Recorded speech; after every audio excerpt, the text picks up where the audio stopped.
Bienvenue parmi nous, c'est l'heure de votre émission Tête de l'Art. Nous sommes, comme toutes les semaines, en plein cœur du studio Microclimat chez Dominique Marottel.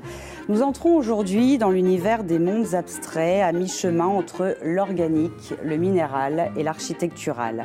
L'artiste avec lequel nous allons faire connaissance et passer un peu de temps nous guide dans son palais de nervures, de plis, replis et recoins, obligeant notre imaginaire à aller très loin parfois et à y voir toutes sortes de choses très singulières.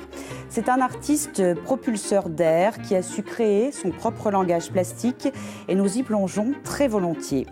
Il nous vient tout droit de Paris et nous fait un joli crochet par la Cité des Images pour s'exposer à la Lune en parachute jusqu'au 5 mars prochain. Ainsi, il nous livre un fondamental de l'éthique de Spinoza qui résonne au doux nom de Conatus. Notre tête de l'art est plasticien et s'appelle François Nugues. Merci beaucoup d'avoir accepté cette invitation. C'est vraiment un plaisir de vous avoir sur ce plateau. On va apprendre à vous découvrir, à retracer un peu votre parcours, comme c'est le principe dans cette émission. Donc, si je vous ramène un peu dans vos souvenirs d'antan, vous avez toujours voulu être peintre.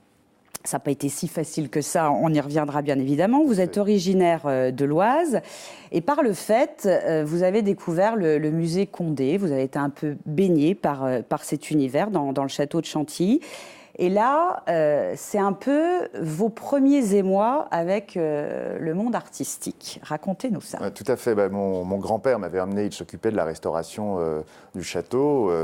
Et donc je l'ai accompagné un jour, j'avais 5 ans environ, je peignais, je dessinais, je m'exerçais à ce travail depuis déjà quelques années. Oui. Mais je ne savais pas que c'était possible d'en faire quelque chose un métier, des réalisations plus complètes, des tableaux, des encadrements, enfin bon. Et il m'a emmené donc dans ce fameux château de Chantilly qui est magnifique, très romantique aussi, un parc superbe, enfin je le conseille à tout le monde. À tout le monde, et en découvrant donc ces salles majestueuses avec ces poussins, ces Delacroix, ces Ingres, j'ai eu un peu comme une révélation. Un choc je me suis dit, il y avait aussi des tableaux pompiers de charges héroïques. Enfin bon, quand on est enfant, on aime aussi dessiner, jouer avec des soldats, etc. Donc moi, je me suis dit, pourquoi je ne ferais pas moi-même, plutôt que de jouer aux petits soldats, ces grandes batailles, ces grandes fresques.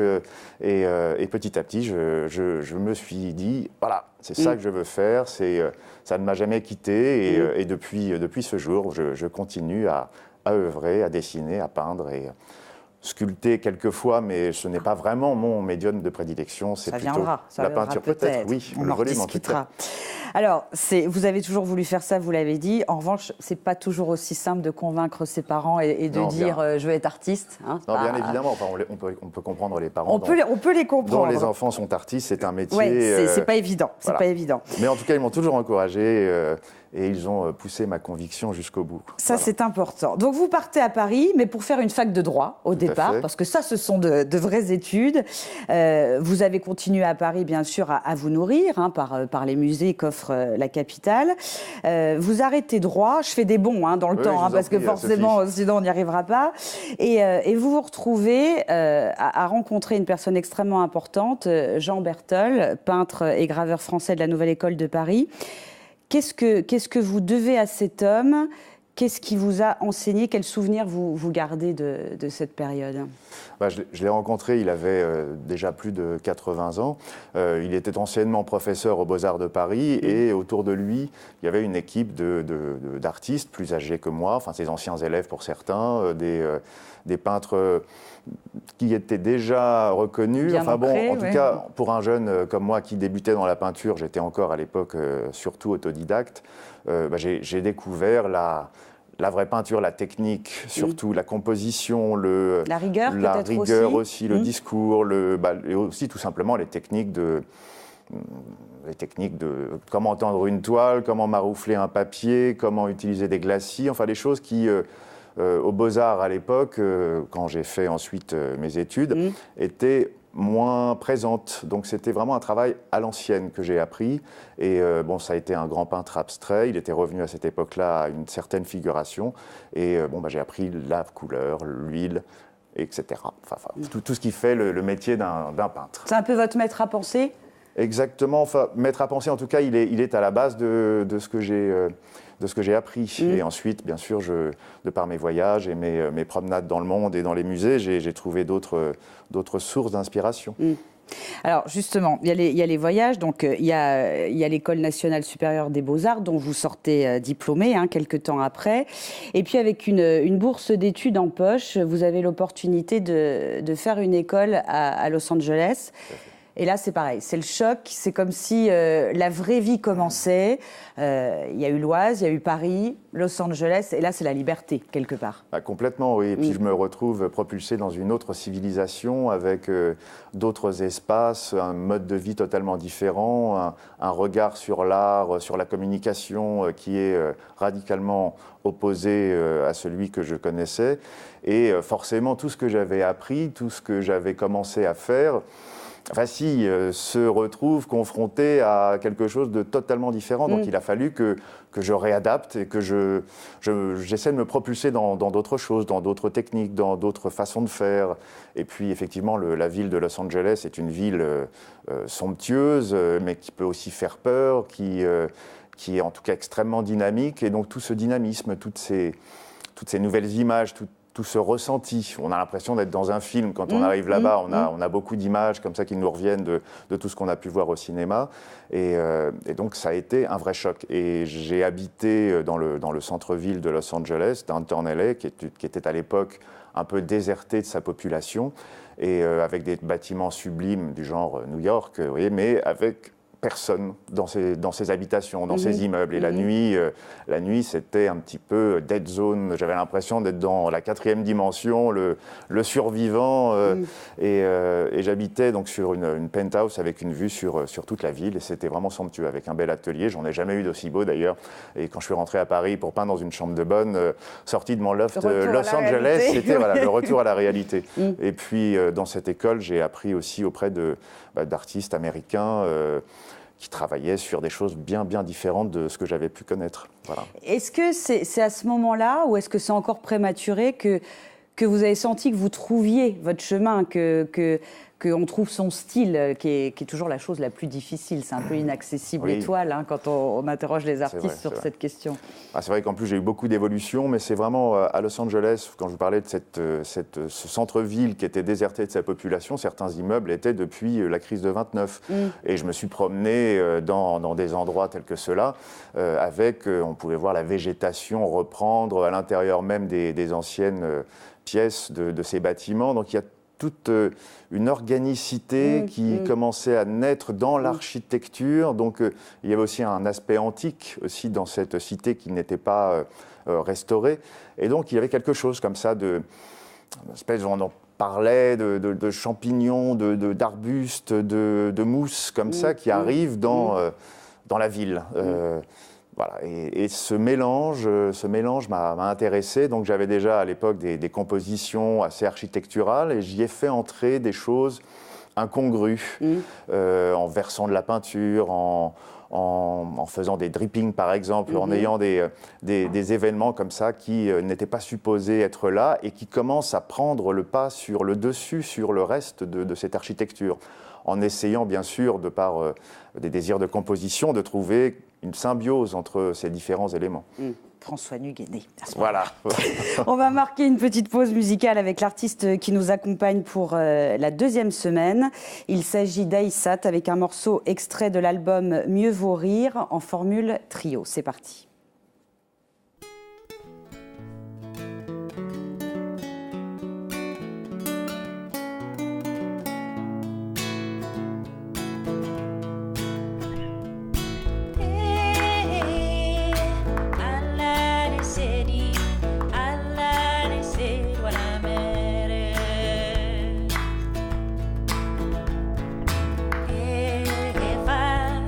See life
Voilà, si vous venez de nous retrouver, notre tête de l'art de la semaine est François Nug. Il est plasticien, il expo jusqu'au 5 mars à la Lune en parachute à Épinal. Donc on était sur cette période Los Angeles juste avant de faire cette petite pause musicale. Aujourd'hui, vous êtes dans un travail, c'est ce que je disais dans l'édito, très graphique, très organique, très architectural. Qu'est-ce que vous nous dites à travers vos créations? Quel est le message de l'artiste?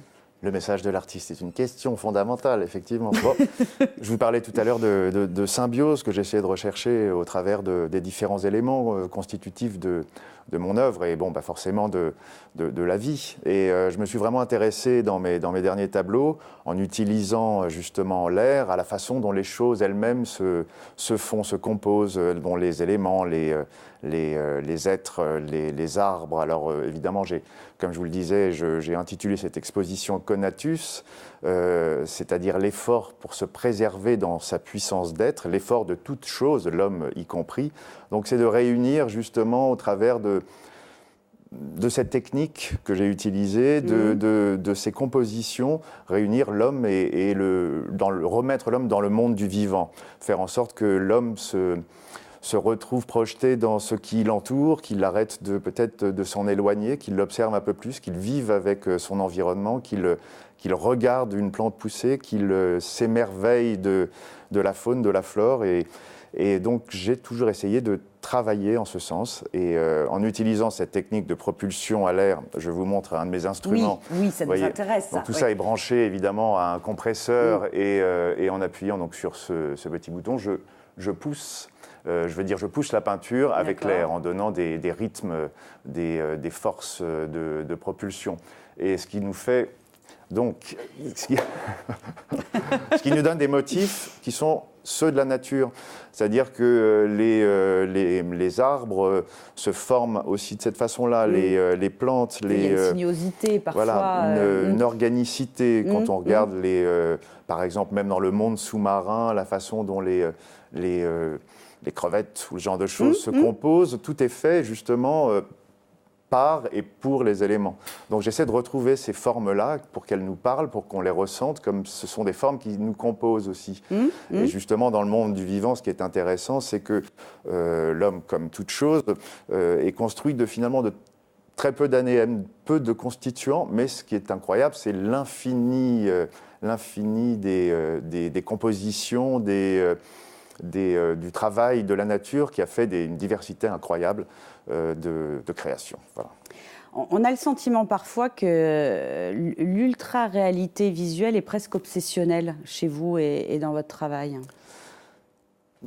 Presque obsessionnel, certes. C'est pas péjoratif. Non, bien sûr, mais justement, j'arrête un tableau quand je me dis, ça y est, il est vivant. Il n'a plus besoin de moi, il existe par lui-même.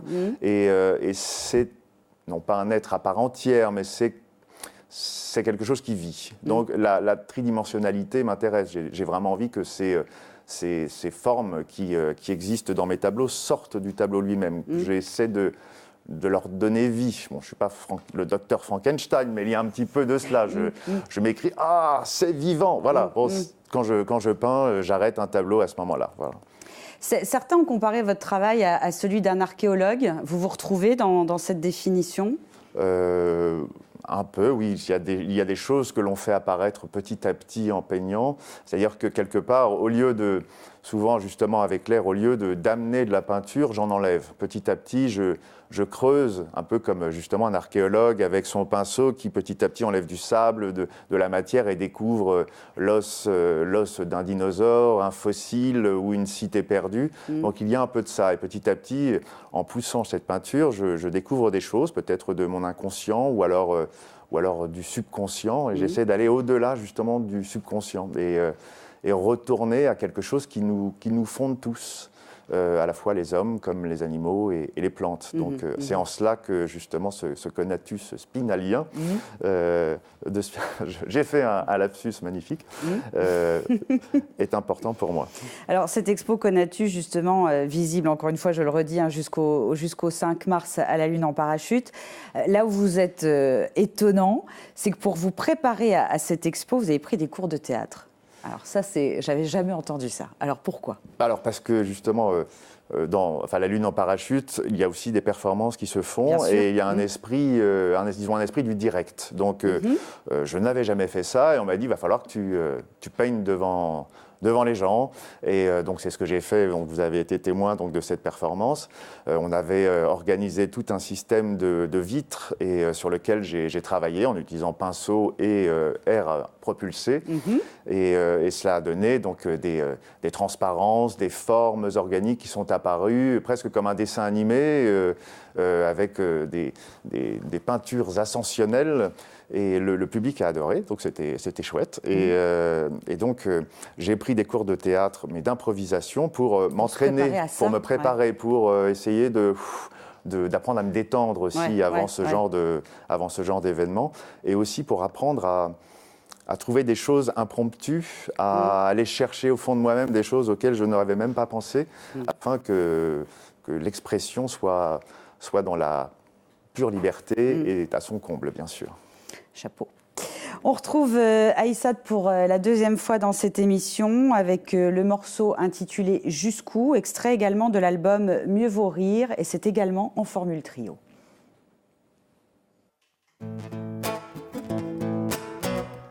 Pahu pahu babe, hey ya hey. Pahu pahu babe ya Bombay, ahu babe, ouah Bombay. Jusqu'où faut-il aller pour toucher les étoiles? Jusqu'où faut-il aller pour se voir sur une toile? Jusqu'où faut-il aller pour espérer la palme? Jusqu'où faut-il aller? Qui t'a donné son âme? Mais jusqu'où?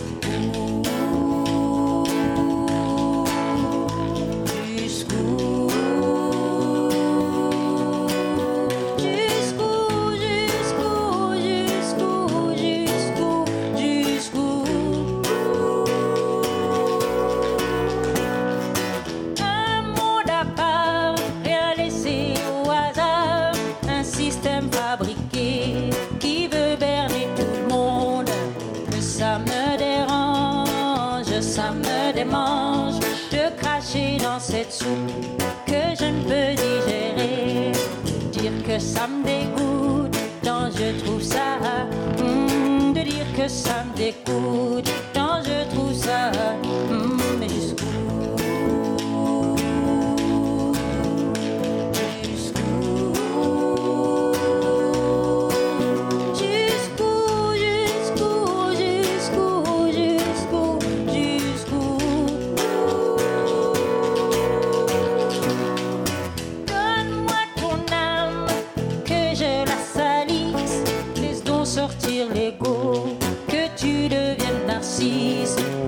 Pour Dieu sur terre, tu feras des heureux, des gens bien convaincus que tout ça c'est bien vrai. Tu seras l'univers et c'est bien malhonnête et bien trop dangereux. On sait que tout s'arrête un jour. Un jour.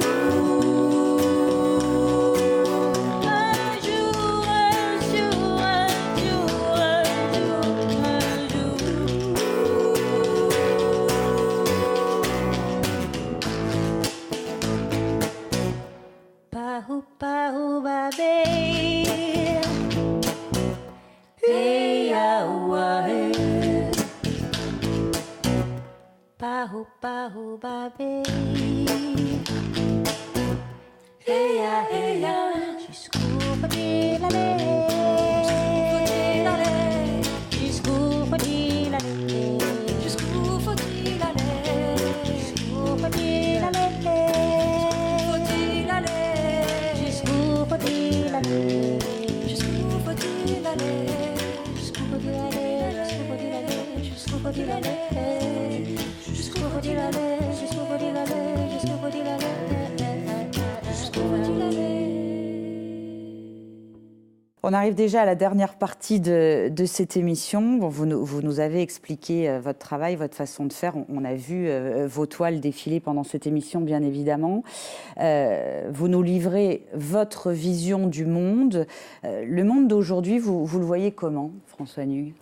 Le monde d'aujourd'hui, on a évidemment beaucoup de problèmes à vivre pleinement aujourd'hui, à se sentir bien avec soi-même. On voit dans le monde, il y a beaucoup de problèmes, beaucoup de guerres, beaucoup de choses qui nous arrivent et elles sont venues jusqu'à nous récemment.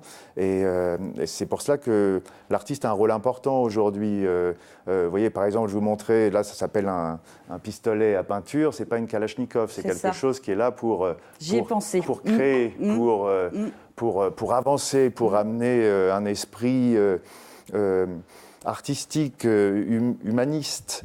Et justement, avec la peinture, il y a quelque chose qui est de l'ordre de l'immanence. Les choses viennent de nous, viennent des hommes. La création dont nous sommes capables est infinie. Et on ne doit pas nous donner un diktat qui viendrait d'instances supérieures que l'on ne connaît pas et qui ne sont pas les nôtres. Voilà, donc aujourd'hui, c'est trouver... Et en cela, les artistes ont un pouvoir énorme par rapport à ça. Voilà, c'est souvent pour cela d'ailleurs qu'ils sont persécutés dans des endroits dans le monde, dans des régimes totalitaires, parce que justement, ils apportent cette voix d'une liberté intérieure à tous ceux qui vont les écouter, les voir, les entendre. Et il ne faut pas désespérer, il faut continuer à œuvrer et aller toujours dans le sens de la liberté. Et l'art nous sauvera. Oui, tout à fait. Ce serait quoi la plus belle phrase que vous pourriez entendre lorsqu'on sort d'une de vos expos ? Je vous le disais tout à l'heure, c'est vivant. C'est ça, c'est vivant. Ouais. C'est vivant, c'est là, c'est présent, c'est habité. Ouais. Et quand les personnes voient mes expositions et disent c'est vivant, ça veut dire que quelque part, ils vivent aussi au travers des œuvres. Ils les ressentent comme étant des choses qui leur sont propres. Donc c'est qu'à ce moment-là, cette symbiose entre l'artiste, l'œuvre au milieu et le public se fait. Et il y a un pont qui s'est créé. Et là, je suis heureux. Et là, vous êtes heureux, évidemment. On va se quitter avec l'objet. Qu'est-ce que vous avez choisi d'apporter ? L'objet, j'ai apporté l'objet que je porte tous les jours sur moi. C'est un petit caillou. Un petit caillou, voilà. D'accord. Un petit caillou porte-bonheur ? En quelque sorte, voilà. Il est très simple, c'est juste un petit caillou banal. Il est très beau. Et lorsque ma fille était toute petite, nous nous promenions au bord d'une plage et elle a ramassé un petit caillou. Alors ce n'est pas celui-là, c'était un autre. Depuis, elle m'en a ramassé d'autres en me disant « Papa, regarde, il est beau le caillou, tiens, c'est pour toi ». Donc pour moi, ce petit caillou symbolisait l'amour d'un père et d'une fille.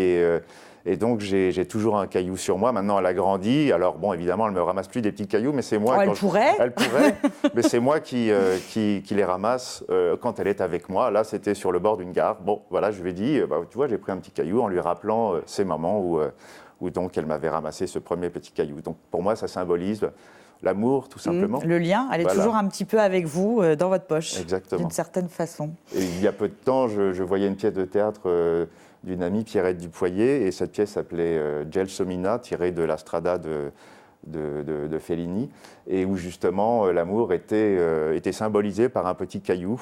Et étrangement, j'avais ce petit caillou dans ma poche, et c'est ce jour-là que j'ai rencontré la compagne avec qui je suis aujourd'hui. Donc tout cela fait un ensemble parfaitement cohérent. C'est magnifique. Autour de l'amour et de la liberté. Voilà. J'aime bien.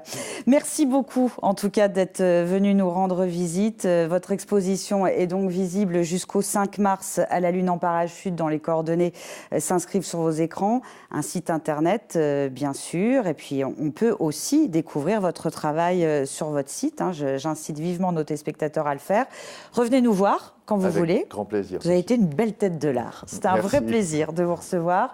Merci à vous de nous avoir suivis. On se retrouve la semaine prochaine, bien évidemment, avec une autre invitée. En attendant, continuez à vous abreuver de culture et à la semaine prochaine.